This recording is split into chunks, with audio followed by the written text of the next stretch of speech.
do and die, and you're like, good try. But if you're a core and you YOLO and die, you're like, oh, that was really stupid. Yeah. Ice. Yeah, You I would the say same kind of category. similar. Yeah. Well, I'd say it's a little safer though. Definitely safer. than before.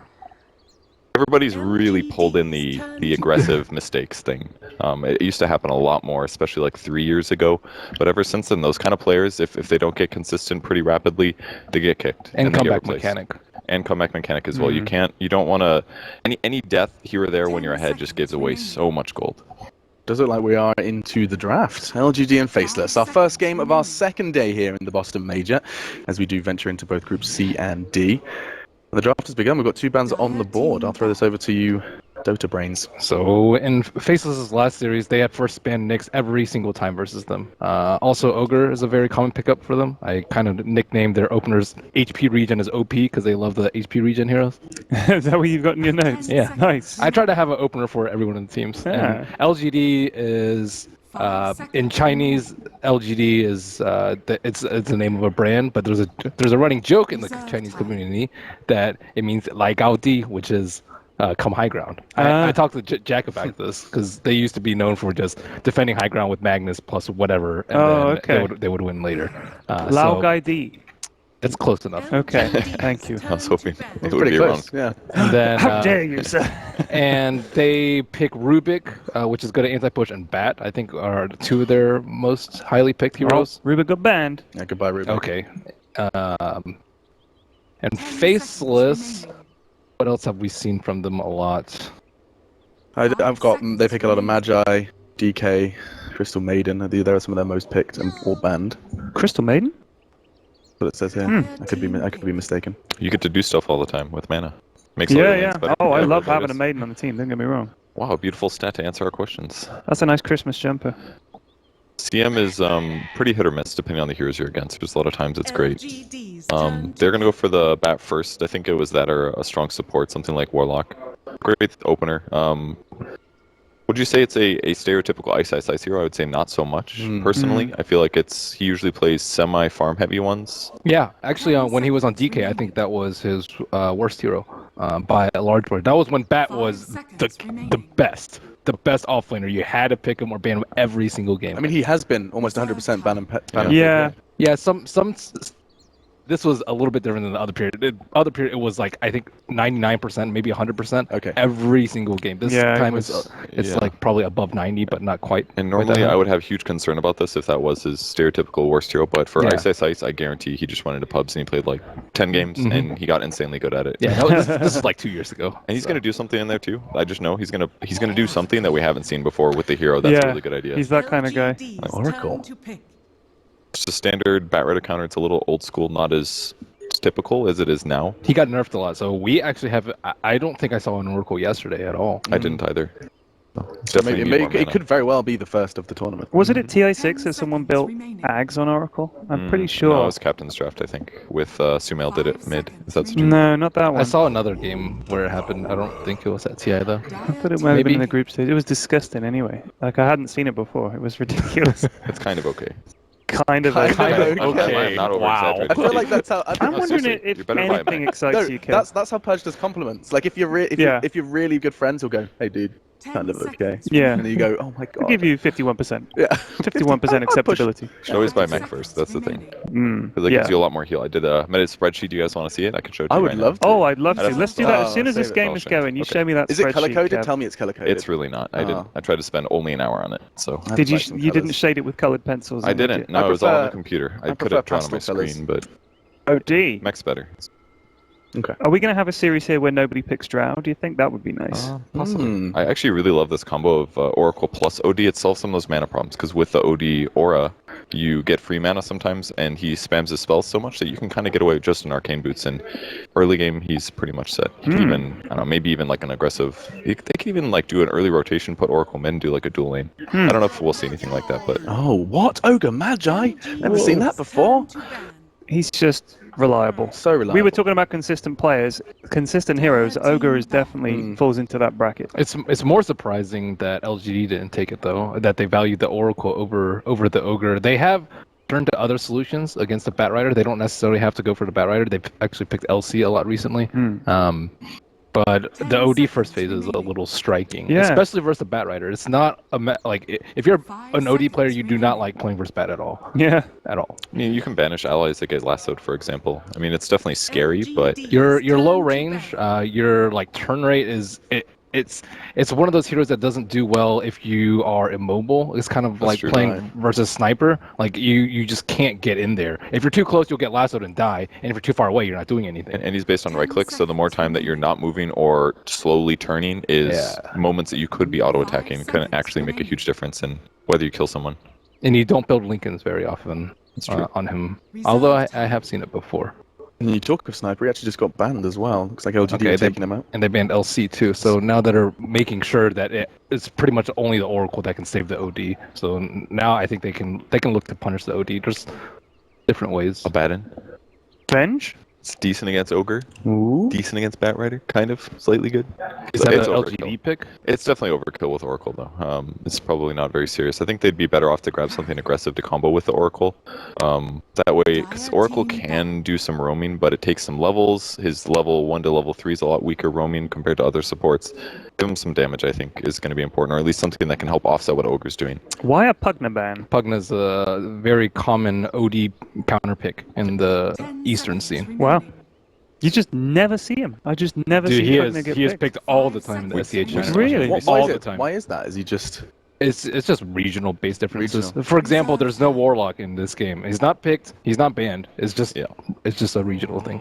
And we saw how influential a Warlock can be just yesterday. Yeah. Exactly. God. But sometimes it's Interesting. just different. And we won't really see the consensus on what's better until we get a little bit into the actual main event. And usually there's like little metas that develop just in one tournament alone. That's why it's so much fun to watch from the beginning of the tournament all the way to the end to Yeah, see those, Well, those so- ideas colliding. Like we could see on the last day, LGD or a Chinese presence picking Warlock because they've first, seen... or yeah. banning it. Right. Awesome. Absolutely. Oh, that's fun. And then now, let's see. LGD they need a safe lane versus the Bat Rider too.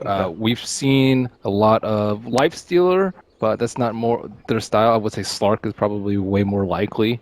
And Ame likes it a lot. Slardar, they don't have that much physical damage right now, but it is a very reliable off-lane stunner. He's been good. I think Slaughter's been a really good pick for some of the teams we've seen so far. I think the fact that his spells are low cooldown, he sort of darts in and out, breaks fights up, and initiates, and with the minus armor, I think he's been probably one of the best heroes that people have been picking. You said no Ranger, I'm sorry.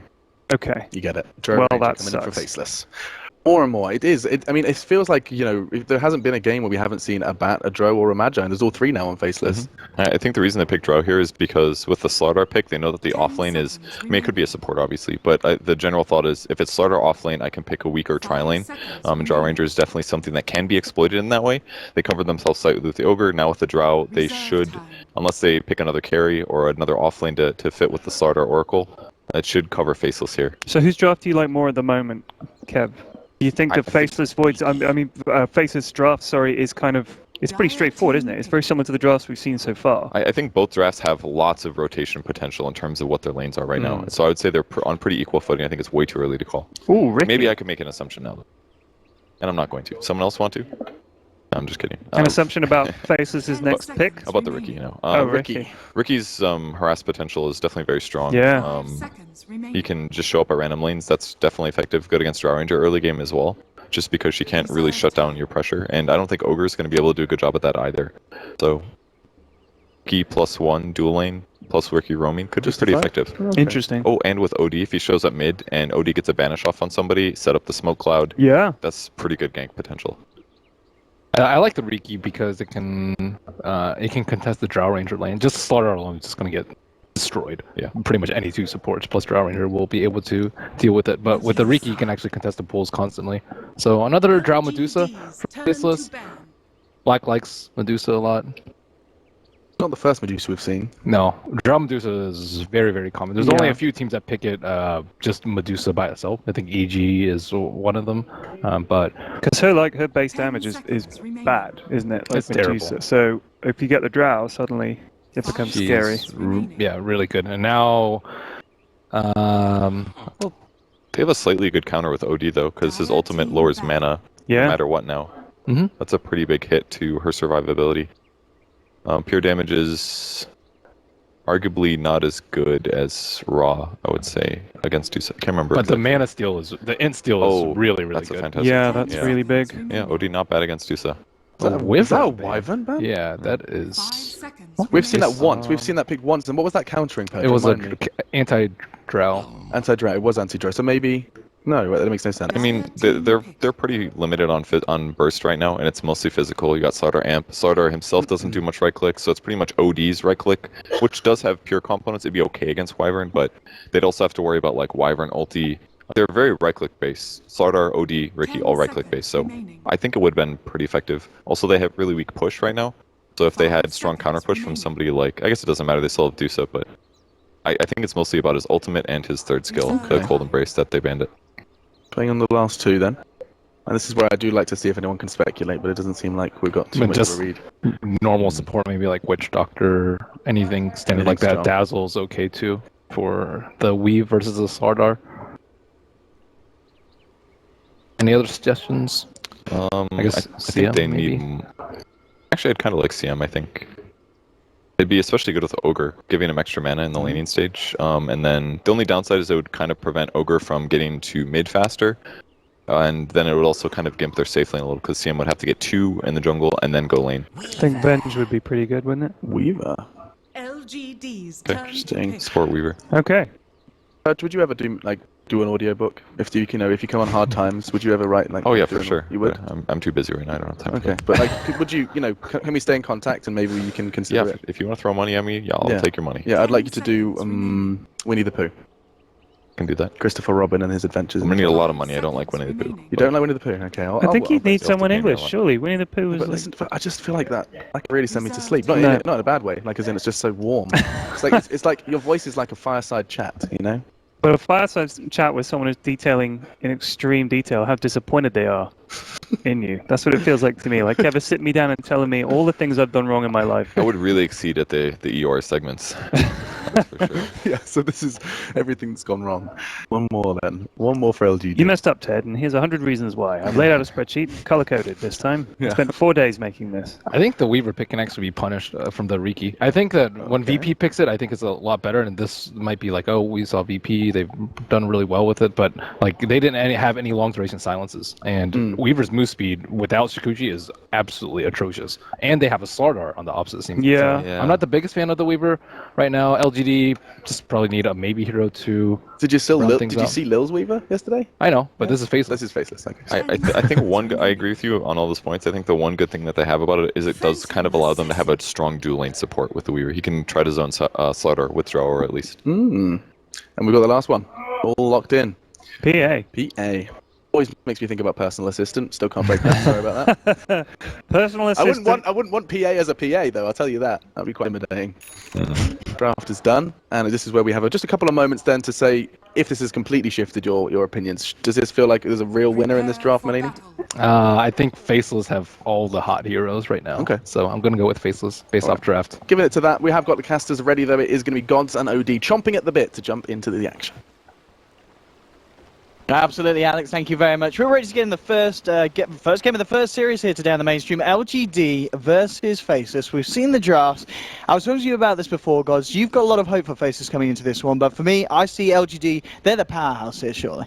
Yeah, I think it's going to be a close series, but LGD, despite not qualifying, are a very strong, formidable team, and probably one of the stronger Chinese teams here, just due to the fact they're playing with their full roster, no stand-ins in the mix, so definitely look for them to make a strong showing.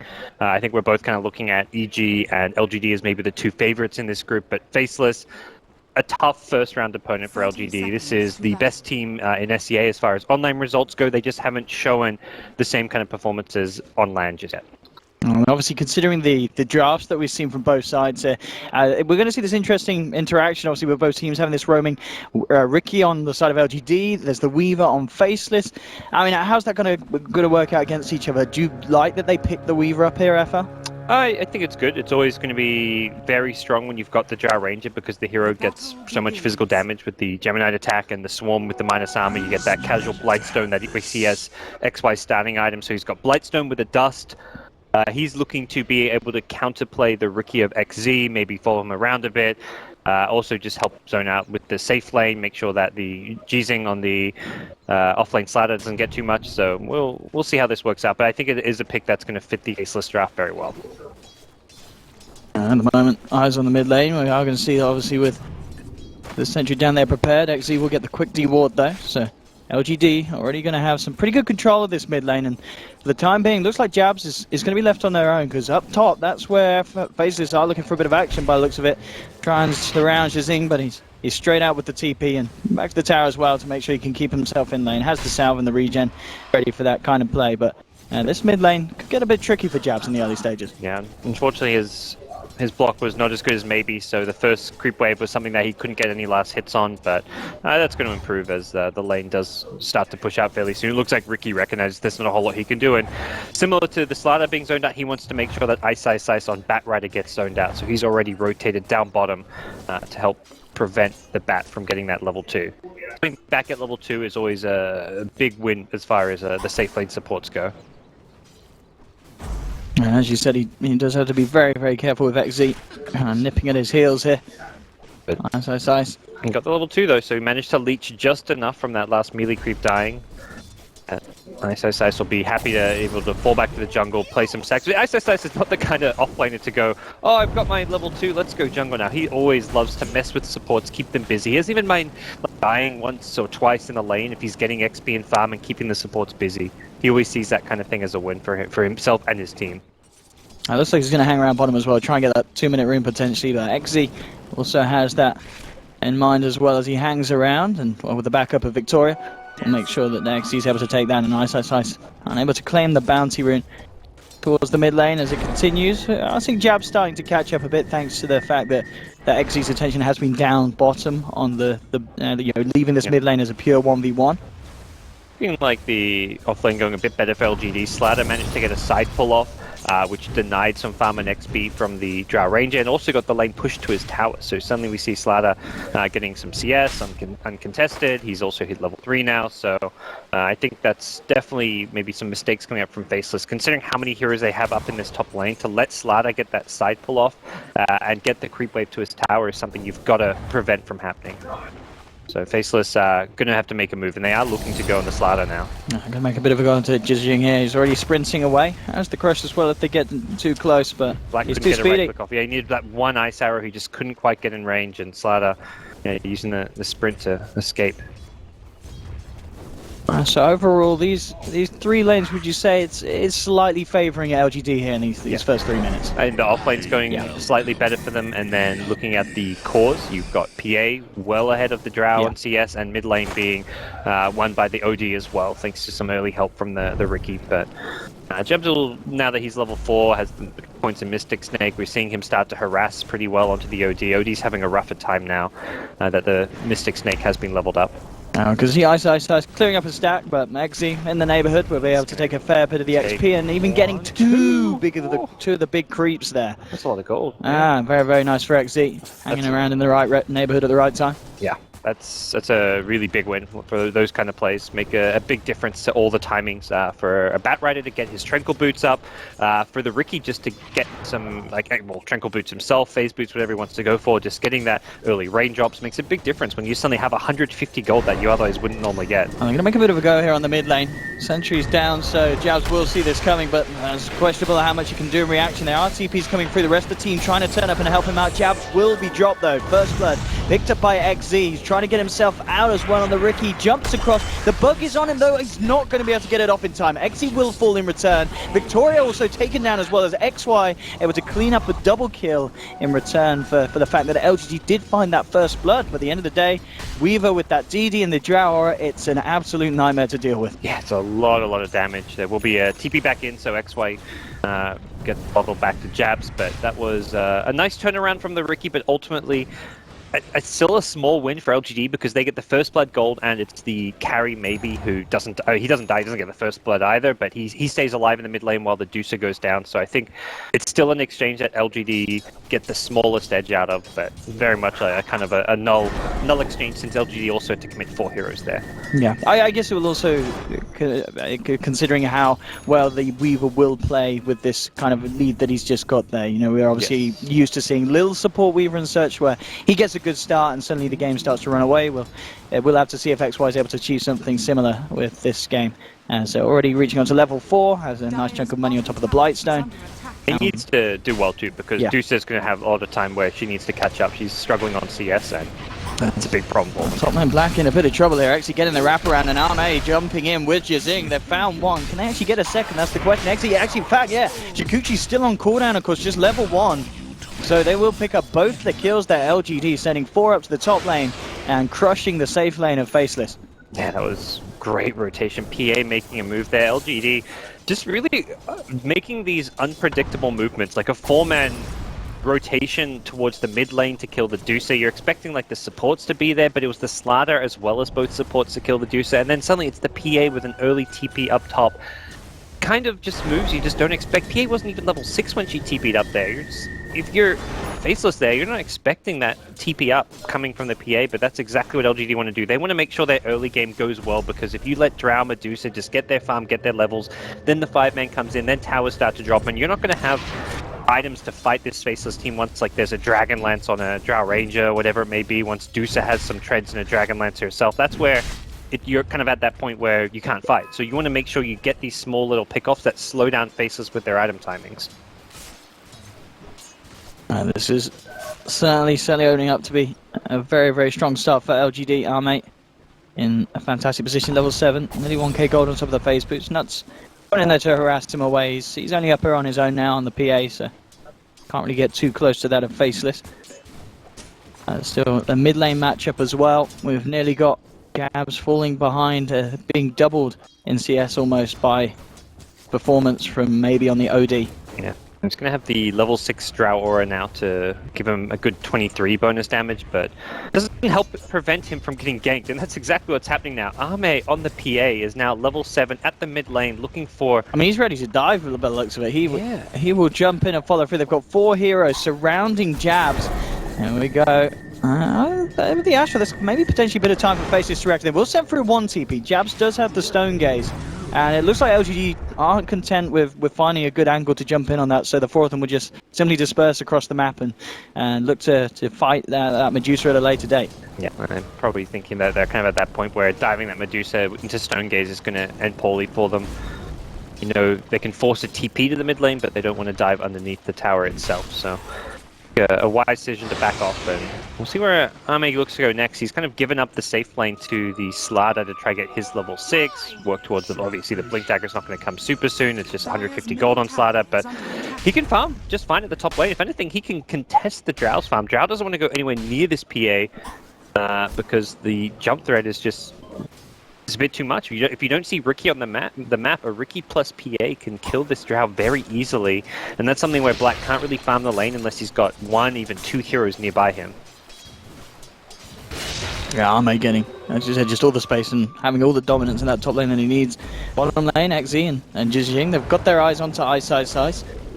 A lot of ways they can catch them themselves. I mean, if maybe he's able to come in and set up with an Astral, there's potential for a kill here, maybe. With the Invis rune, being able to close the gap very nicely. That's going to allow Jijing to come in with the follow-up crush. Have they got the damage to bring him down, though? He'll have a Firefly ending. That'll do it. Beautiful timing there from LGD, realizing that the Firefly was coming to the end, striking at the opportune moment, and taking down Ice.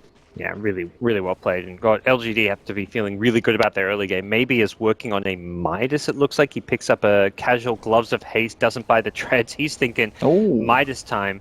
That's not normally an item you buy as a mid against a Drow strat, but with a start like this, he's feeling it right now. It's only a 1,500 net worth lead, but you normally expect the Drow Ranger team to have a stronger laning stage than this. Deuce is meant to be a hero in the mid lane who doesn't really die to much and should reliably get farm, but Jabs just has been forced back into the jungle. He can't lane against the OD right now, and is a big concern for Faceless.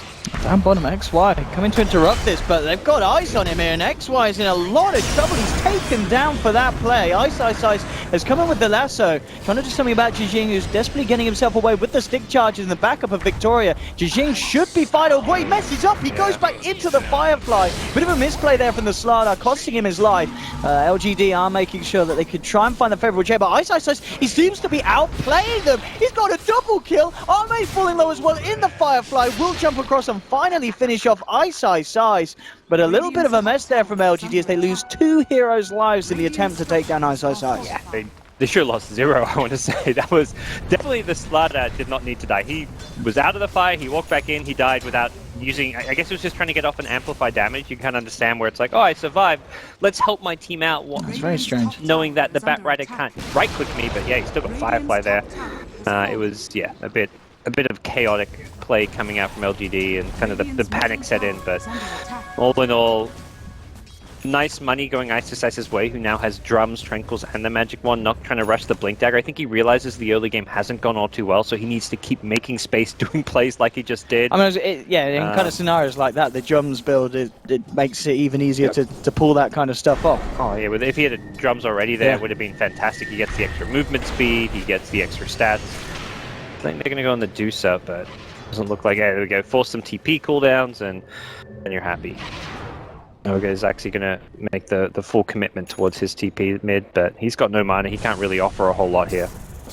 XY does not have the medallion done, so we'll see how he's able to get some kind of good positions to make ganks on this Weaver. He's not quite hitting level 6 though, so it's still a little bit risky to look for those plays. Like we just saw him down on the bottom lane, getting caught out. He has to be careful still. The top lane, XZ, doesn't want to have his eyes on black, and he does have Victoria and also the Slardar. They can't just they can't just run at him with the creeps there, otherwise immediately you'll see the Drow Ranger backing off. So they've got to clear out the creeps, then make the move. They have de-warded Faceless up here, so they can get into that jungle undetected, and they know that, but we'll see a sentry ward around this lane, so once they get vision of where XE's standing, they may find out that the Riki is there. And just kind of hugging close to the creep wave here, trying to find that final bit of XP to tip him over the edge to get that time lapse on. And indeed, LGD very much looking to fight him nuts. He'll show himself. Yeah, he'll scout him out, and that sentry ward will see the Riki as well. Puts down, there we go, sentry on both sides. Now he's going to make a going onto the Ogre with the amplified damage. As tanky as he is, he's still almost certainly going to melt. That Astral will finish him off.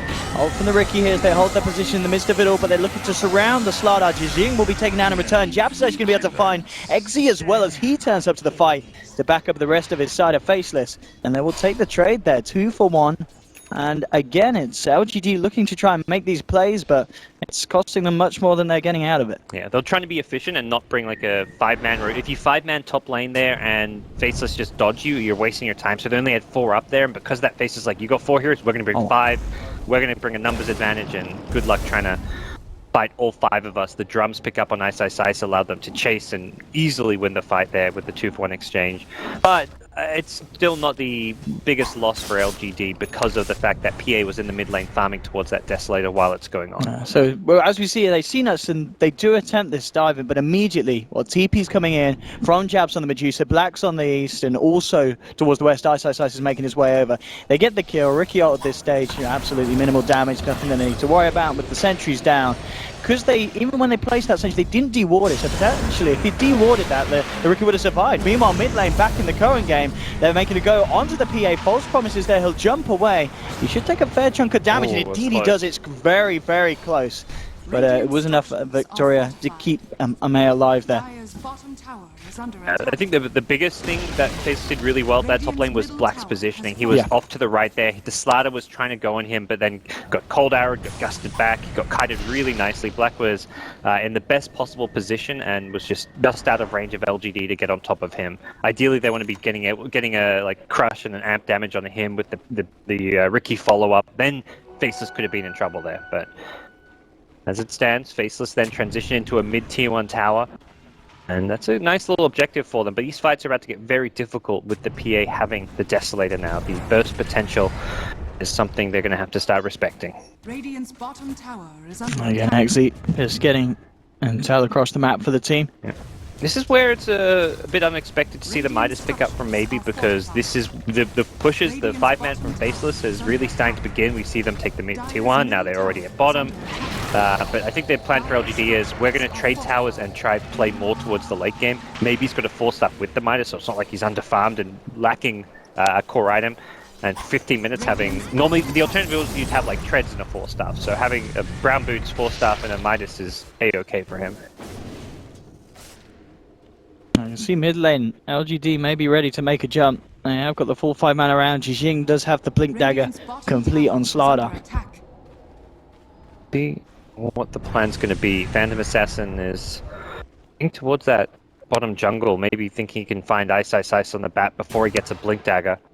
Dire's top tower is under Forcing attack. Ame forward, but as it is just nighttime, can't quite get the vision of the bat.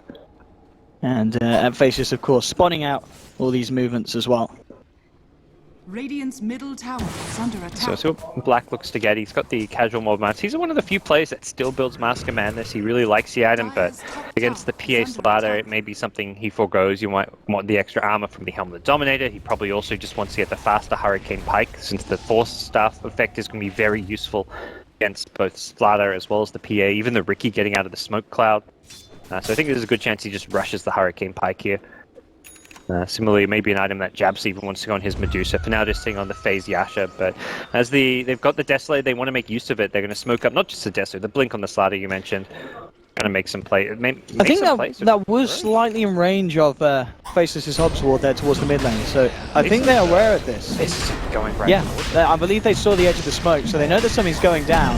They're heading straight towards the pit. Ice chucking in the flame break, and LGD have got to get themselves the hell out of there. They do not want to commit to this Roshan with Faceless in the neighborhood. LGD lucky that Victoria was out of position to scout the smoke gank and alert the heroes in Roshan that, hey, Faceless are right there. If not for the Oracle coming late to the Roche party, that would have been like 2 easy kills for Faceless. Ice jumping forward. Bit of a missed time there with the Astral and the Blink, and LGD kind of pulling into disarray around this fight, backing off. Not wanting to get too close. And, oh, okay. Well, XZ's made quick work of. He does Shikuchi up to the high ground, but they have a sentry there ready and waiting for him, and a quick crit from Ame will finish off the old bug. So now they've got the numbers advantage, so LGD looking to move back into the pit now. Faceless will continue to play around with them. They're going to have XZ back in the game in 15 seconds. Yeah, that was really, I want to say unfortunate for the Weaver. That looks like a really bad play, but he had a sentry there. If you're Shikuching into your own sentry, you see that the Dire sentry there? Yeah, you feel that area is covered. You know there's no Radiant sentry where that is, but there's 2 Radiant sentries, one just out of range to the north and one just out of range to the east of that Dire sentry that covered his entire entrance there. So it was really unfortunate for XY. That was like a totally acceptable play to make. It just so happened that the sentry positioning favored LGD. And now this has kind of rotated into this defense down on the bottom lane where LGD prodding and poking. And still, yeah, I mean, just around that Roshan pit, it's an absolute mess of sentry wards. It'll be interesting to see how much supports are spent on the warding this game with both Wiki and Weaver in play. There's been sentries for days across the maps. As it stands, it's kind of even game we're expecting here. Neither team has really pulled ahead yet. This first big fight's really the first big fight's gonna kind of secure Roshan for either team. Both teams have huge physical damage and a great ability to take Roche. And that's gonna be a big factor as far as how this game transitions. Time for a smoke from Faceless. Popped it on a couple of heroes, and yeah, he knew he's blink striking the hell out of there. He doesn't want anything to do with it, and definitely a game where an early gem pickup will not go astray. You can start saving money on sentries for one thing, rather than having to buy sentry after sentry. You just spend money on that gem. The main thing is not losing it, since there's going to be that's a big gold swing if you buy the gem and give it to the other team, and they can get huge value out of it. Yeah, and they're back into the pit here, Faceless, trying to finish this one off. They've got to be careful. Jijing has got the blink of the crush. Jumps, he gets the 2-man crush off. Immediately responds to Ice with the lasso, but it's taken off. Victoria with a false promise onto XZ. Jijing trying to get himself out, but the damage from the Drow looks to be nearly too much. He's kept alive, but the Fate Sealing stopping the damage. He survives, and his Faceless losing 3 as maybe is turning up and absolutely pounding them to pieces. They've got the Astral onto Ice. He's stuck in the cloud. Double kill for maybe as LGD take down 4 and move back into the pit. And some very, very nice play there from Victoria, keeping both Jijing and XZ alive with that Oracle performance. He's got the insta false promise. That's like the fastest false promise I've ever seen onto a lasso tag. It's almost like he was pre-casting it. He saw Ice coming. He was ready for it. And the PA also just being tanky enough now with this Vanguard pickup, that made a big difference. I think that's where LGD felt confident to fight the Roshan, because the problem is when you get this phase Deso PA is that you're very squishy. You're sitting on like 800 or 900 HP. You're not really ready to team fight, but the Vanguard pickup, it just gives him this extra bit of sustain, much bigger HP pull and damage block. And when you're against a team that's largely physical damage, that damage block makes a big, big difference. And Ame felt confident he could just go charging in there as a result of it. And well, it was sure as hell right. He managed to help clean up for his team. This is getting really tough now. We talked about that first big fight being the deciding one. LGD take it convincingly. They get themselves Aegis. They get themselves a big lead. Suddenly, Maybe's pulled ahead with 10k net worth. He's got the Hurricane Pike, Midas, and Treads, another 1200 gold. This is where the Drow strat can really fall apart because of that one bad fight. Yeah, and certainly FL have to be careful about losing subsequent fights as well, as already the movement from LGD coming across the map. Now I'm going to find Nuts here on the edge. They don't look to try and jump in too deep for that one, as they won't find anything initially with this movement, but at the least just securing the place and space for maybe to find that tier 1 mid. And indeed, as you mentioned, just maybe continue to be in an absolutely fantastic place where, when it comes to farm, you know, Ben talked about in the panel how maybe was this miracle-esque player, and on this OD so far, we're seeing why. Yeah, having a huge game, and that's not going to change anytime soon. His farm is just absurd. He's really, in some ways, going to be the true carry. Like, you think, oh, we got to burst this PA because she has great burst damage potential, but if you ignore the OD, he starts stacking up the stolen int in a fight. That Sandy's Eclipse is just going to win you the game. Top lane, XZ scouting out. He's down. XZ Nice little gank versus squad. X1. It's nice when you can find these kills without having to bring in like more than 2 heroes. Like, that's really just, you've got OD farming at bottom, you've got PA farming the jungle. And that's something where Weaver feels confident, like, oh, I can just go up here, farm, push a lane, but that's not the case.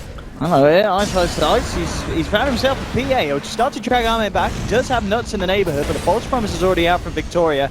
Trying to do his best to keep Ame alive. Ame should be able to jump across to him, but no, in fact, the damage is too much, and he's going to lose the Aegis here for the first time. Can FL do anything about the second one? No, leave it as that, and I think they'll take that. You know, taking the Aegis quite quickly off the PA's hands after she was able to claim it from Roshan. Gets them back on track, because ideally this is the stage where Faceless should be controlling the game, taking towers, taking objectives, using the fact they've got the Drow Medusa to kind of 5-man, but Jabs is lacking some items. XZ walking up into a sentry wall. Could he get himself out of range? No, he can't. He's down. They'll find the Ricky. Yeah, killing the PA means they can actually go teamfight now, because if they didn't want to teamfight into the Aegis, but they were happy to find a pickoff, and once they've got another lasso, we may see a smoke, we may just see them make a rotation to go defend and push out this bottom lane. Suddenly, LGD's back in that state where they don't want to be the ones forcing a 5v5 fight unless it's on their own terms, like we saw at the Roche pit, where they're getting the better jump and having the positioning advantage. A Midas pickup. Not only for OD this game, but also coming out in Jazing's Slada. I mean, that's the LGD. Like, they know they can defend high ground for as long as they need, and Midas's will pay off, I guess. They haven't lost a tier 2 tower yet, so all things considered, the Midas seems like a formidable pickup. It's going to get Slada more scaling, more levels, more guaranteed farm as the game goes on. And it doesn't feel like LGD under a huge amount of pressure. Ice that coming in with a bit of an ambitious blink just to clear the wave, and immediately LGD pounce on him in return. That was a bit of a strange blink forward there from Ice. Yep. This play from him, and those kind of kills you don't want to be giving up, because as soon as you lose a Batrider like that, suddenly the call in the team comms is pretty much, all right, fall back and farm. Like, you can't make any moves as a team once you lose that key initiating hero. Like, if you lose an ogre or something, you're thinking, well, we can still find a pickoff. You can be aggressive on the map, but losing a bat means there's zero play. You have your carries, you just sit there and right-click heroes, but you have no playmaking and pick-off potential. So your only real call now is to fall back and farm, and that's where LGD will take advantage, push out lanes, and just really buy time to get their carries even more farm, get them more online. Ame's got 2.7k gold. We'll see where he looks to go, whether he gets the Abyssal Blade or even goes back for like a BKB, picks up the Basher. Yeah. I mean, Deso straight into Abyssal, is super aggressive, but it's absolutely nasty. Yep. If he gets the lockdown, who'll almost certainly get the kill every time. We've almost got a Shivers complete on Maybe's OD.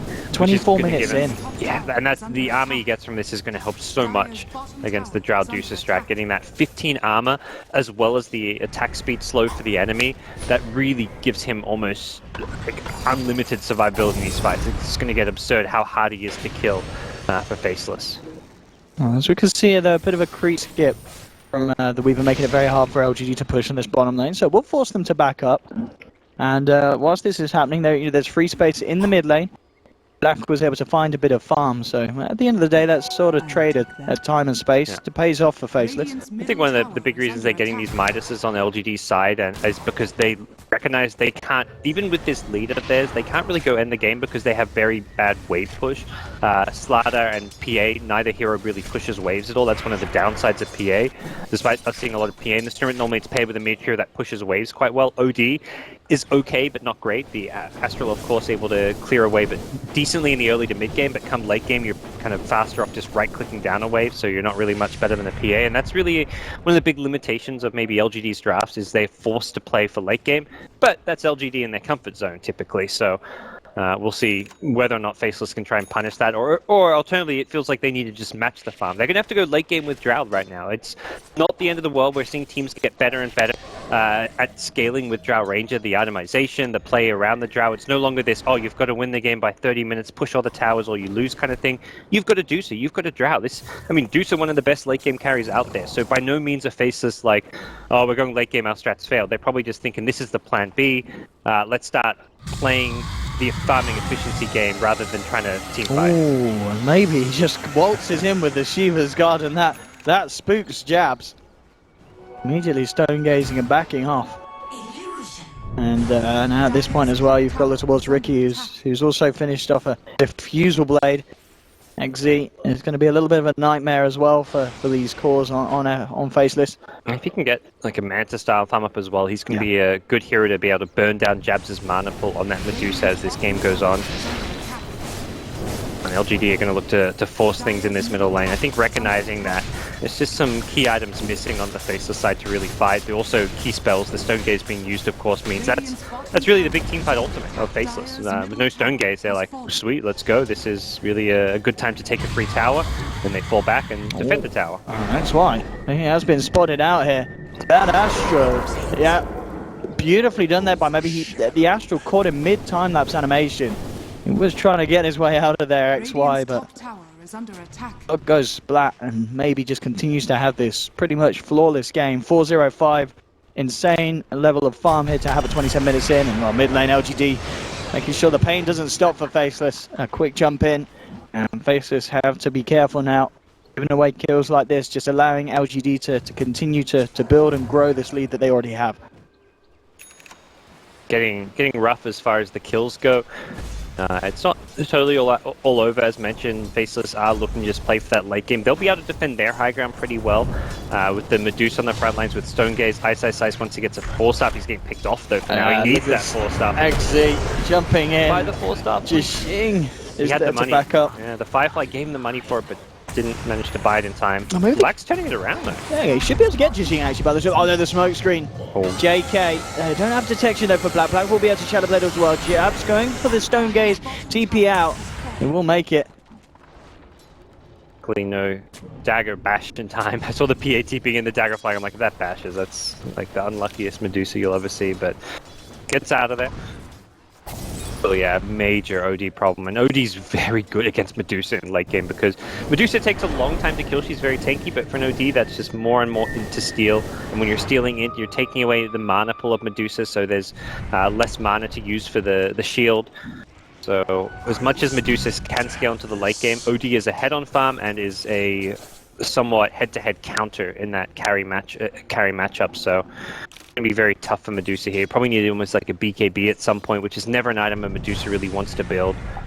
Yeah, but as you said, just potentially when you've got to think about building against the OD. And it's going to get nasty. Silver's Edge is being worked on by Black. He's pretty much got the money for it as well, just 50 gold. Oh, he's got it. The ultimate orb done as well. Yeah, nice. It gives him an ability to fight into the PA now. and also maybe take advantage of PA not having a BKB, so you can burst. Army's going to be very squishy if they go on him first with the Silver Edge, but that's where LGD have the better save. The False Promise has time and time again been one of the stronger tools on their side. Victoria has really won them the team fights when he's needed to. And I believe that the False Promise should also get rid of that break effect. So if you use it after the Silver Edge, break is gone and suddenly PA's got the evasion back, has the blur, and then life gets a lot easier for Arme not to die. LGD though continuing with another tower taken, and Roshan ready for them as well, and no way the Faceless can contest this one. They're not in the neighborhood, they're just continuing to try and find as much as they can, split up across the map. Black still pushing out that top lane. That's maybe the next lane that we're going to see LG just turn attention towards. There's still a tier 1 and a tier 2 for the takings, and it's going to help accelerate LGD's lead even more. I think XY really wants to finish the Ag Scepter on Weaver. That's going to be his kind of game-changing item. He's got the Ogre Club, I just don't see a BKB really making that big a difference, as much as it's a nice item against an OD. So he's getting a good grab here on Arme. See if they've got the damage to bring him down. They'll have to do it twice, of course. He's already down to half health, but Victoria's there in the neighborhood. And as we're seeing, just doesn't even need the False Promise. Yeah, the damage is not there. And in fact, they want to jump back in. On the side of it, they found Black. Black immediately initiated on the Sanity Eclipse coming through. XY out of mana, has to get himself away from this fight. They've lost one. Nuts is trying for the TP out. It's not going to be successful as Arme, with the crit, chops him down. Yep. And again, it really feels like in the last half of this game, it's just been LGD all the way, and Faceless unable to do anything to stop them. Yep, Faceless not going to be able to do too much on the high ground defense without a lasso, without the Drow Ranger alive. This is looking like a bottom lane of Rax, and we could be approaching that kind of game over point with Faceless just not having the ability to keep up in farm and to match up against Maybe's OD. And it's not just the Maybe OD, it's the way that LGD are playing together as a team. We just have such good coordination in these fights. They're just protecting each other well. They're using the Oracle very effectively, and we haven't seen Faceless able to prevent that False Promise really coming into play. Now, let's see. As maybe seeing if he can get a jump in lasso. Back off cooldown. If he can start the fight here with something big, it'd be pretty absolutely paramount for them to get a defense. There's the jump in, it's a good one. They grab the Oracle, but immediately Arme's there to back up the Oracle. Jumps in, chops him down. The Riki coming through as well, forcing FL to split. Arme jumping forward, looking for XY. He's trying to get more out of this, but the turnaround potentially there from Faceless as they turn, take their attention towards Arme, bring him down once.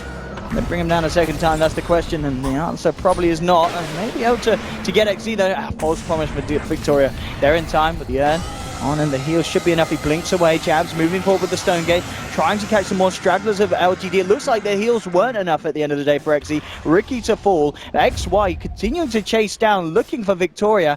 Arme still in the neighborhood. XY, he can play around with this. That's a time lapse as well. Arme jumps in with the bash, but he did cast the Shikuchi off in time. Only getting back just up there in the fade time. And no detection, of course, on the PA. So at the end of the day, they take away the Aegis. They hold the high ground. It's a good hold. Yeah, it is indeed, considering the situation that Faceless were in. Yeah, they'll take it. I mean, they're in that position where they're now playing that LGD role, where it's defending your high ground for as long as possible in the hopes that your carries can get those late game core items they need. But talking about carries and late games, Jabs is getting absolutely hammered on by Maybe. Black will turn up, and actually looking to turn, but Jing's there, jumps in with a two-man crush. Ice turning up as well. And it's a bit of a full-scale fight though, as Arme continues to focus his attention towards Jabs. Jabs falling low. Actually, Jabs surviving for the last bit of time, finally goes down there as Arme jumps forward, and now Black and Ice are potentially in trouble as well. Black trying to get himself out into the safety of the trees. They're not safe at all as LGD move in, claim a second.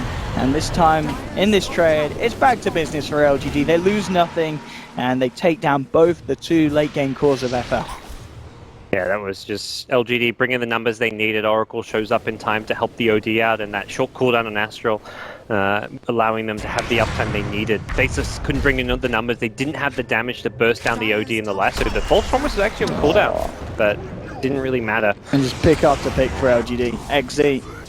I mean, this man's Riki performance, just the vision that he's been giving and the setup potential he's opened up for Jijing has been absolutely perfect this game. It's been such a great pick for LGD. The Ricky, like you say, the vision, the scouting that he's brought to the table. Both teams have been buying tons of sentries, but it's also, that's a dent to the economy of Faceless. Part of the reason why a lot of their heroes, like the Ogre sitting on 1300 net worth, is because of how many sentries he has to buy.